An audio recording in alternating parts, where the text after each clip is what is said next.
Shut up and sit down. Documents used in internal trade. आंतरिक व्यापार में क्या क्या दस्तावेज लगते हैं वो देखते हैं। Following documents are used in internal trade.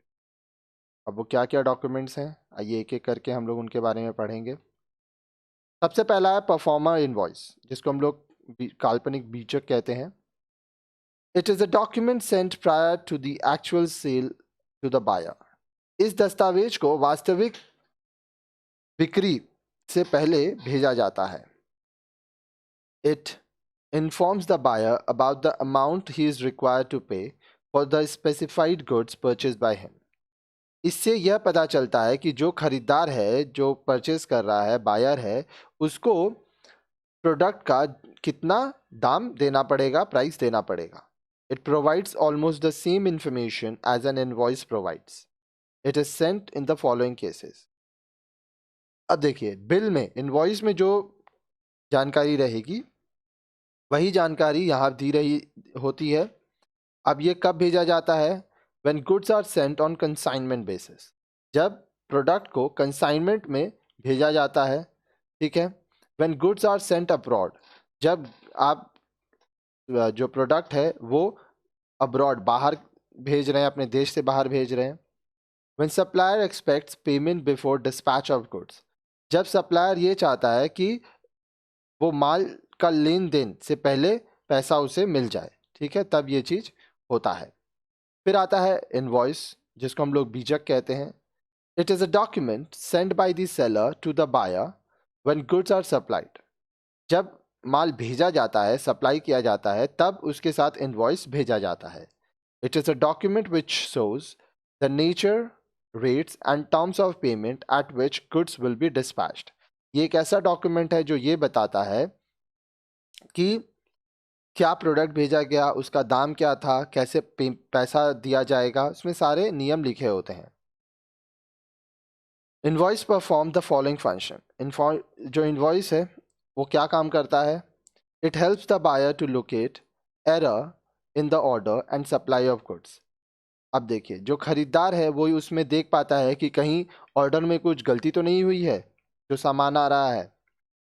It is a basis for recording transaction. जो भी लेन देन हो रहा है उसको हम लोग को तो हिसाब किताब भी रखना है, रिकॉर्ड रखना है, तो वो हम लोग बिल से रखते हैं। It informs the buyer about the dispatch of good. यह बायर को बताता है कि जो माल है वो निकल चुका है। Seller can have an idea of the amount to be collected from buyer. Seller को ये पता चल जाता है, ठीक है, इसका ज्ञान हो जाता है कि उसे खरीदार से, बायर से कितना रुपया लेना है, ठीक है। फिर आता है डेबिट नोट, जिसको हम लोग नाम पत्र कहते हैं। It is document prepared by one party, either by the seller or the buyer, to inform the other party, either the seller or buyer, that receivers account has been debited with the specified amount and for the specified reason। अब देखिए, debit note में क्या हो रहा है, ये या तो सेलर बनाएगा या तो बायर बनाएगा। किसके लिए? अब सेलर बनाएगा तो बायर के लिए, और बायर बनाएगा तो सेलर के लिए। उसमें वो ये बताया जाता है कि प्राप्तकर्ता, ठीक है, जिसको पैसा मिलना है, ठीक है, उसके अकाउंट में एक निश्चित राशि डाल दी गई है। किस लिए डाली है वो भी बताया जाता है। Seller may send a debit note to the buyer in the following case. अब जो सेलर है वो बायर को कब डेबिट नोट भेजता है? When the goods are undercharged in the invoice. अब मान लीजिए सामान बेच दिया गया और गलती से जो दाम दिया गया वो कम दाम लिखा गया। मान लीजिए आप 1 लाख का प्रोडक्ट खरीदे थे, आपको बिल 90,000 का भेज दिया गया, तो यहाँ पे अंडरचार्ज्ड है। When some goods are not included in the invoice by mistake. अब मान लीजिए ऐसा हुआ, सामान तो सारा पहुंच गया आपके पास, लेकिन जो बिलिंग हुआ उसमें कुछ कुछ सामान गलती से इंक्लूड नहीं किया गया, लिखा नहीं गया। When some more items have been sent that than invoice।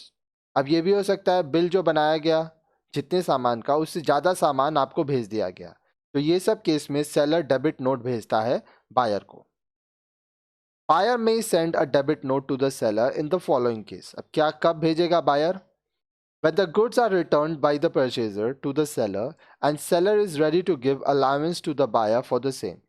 अब मान लीजिए जो बायर है वो कुछ माल रिटर्न कर देता है, ठीक है, तो सेलर उसको बोल रहा है कि ठीक है मैं आपको अलाउंस दूंगा, तब डेबिट नोट होता है। When the seller failed to send same goods charged in the invoice, अब मान लीजिए सेलर जो है वो इनवॉइस में जो सामान लिख रहा है लेकिन जो सामान भेजा वो सेम नहीं है। आप मान लीजिए ए प्रोडक्ट खरीदना चाहते हो, बिल में प्रोडक्ट ए लिखा है लेकिन आपके पास प्रोडक्ट बी चला गया या कोई और प्रोडक्ट चला गया, ठीक है। When the price charged in the invoice is higher, अब इनवॉइस जो आया उसमें सेलर ज़्यादा प्राइस चार्ज कर दिया गया, तब भी आप डेबिट नोट भेज सकते हो। देखिए ओवरऑल केस में क्या हो रहा है, जब सेलर को बायर से पैसा लेना है, ठीक है, तो वो डेबिट नोट भेज रहा है, और जब बायर को सेलर से पैसा ले रहा है तो वो डेबिट नोट भेज रहा है। कंडीशंस यहाँ पे आपको दिया गया है। फिर आता है क्रेडिट नोट, ठीक है, जिसको हम लोग जमा पत्र कहते हैं।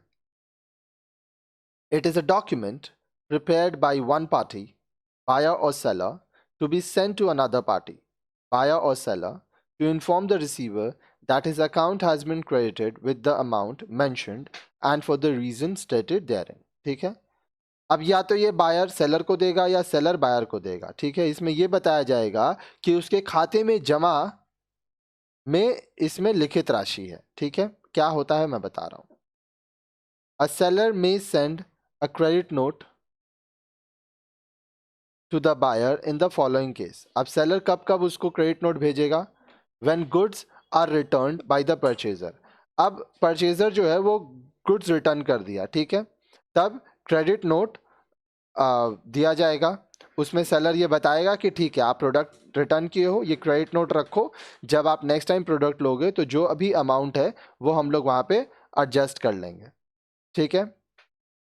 When same goods are damaged and acceptance has been made by the buyer at a reduced price। अब मान लीजिए जो सामान गया, ठीक है, उसमें कुछ सामान खराब था और बायर एक्सेप्ट कर लिया, ठीक है दाम कम करके हम सामान ले लेंगे। When less goods have been sent than invoiced, अब मान लीजिए जो बिल बनाया गया, मान लीजिए 1 लाख का बिल बनाया गया लेकिन जो सामान भेजा गया वो 80,000 का भेजा गया, तो जो डिफरेंस अमाउंट है 20,000 उसका क्रेडिट नोट दे दिया गया, ठीक है। तो नेक्स्ट के लिए यहाँ पे किया जाएगा। आगे देखिए, a buyer may send a credit note to the seller in the following case. अब बायर कब भेजेगा, when the seller has by mistake sent more goods than invoice. Bill जितना बना था उससे ज़्यादा का सामान भेज दिया गया अगर, तो बायर क्रेडिट नोट भेजेगा। When same item has not been charged in the invoice by mistake, जब वहाँ पर गलती से सामान तो भेज दिया गया लेकिन उसका पैसा नहीं लिया गया इनवॉइस में, ठीक है।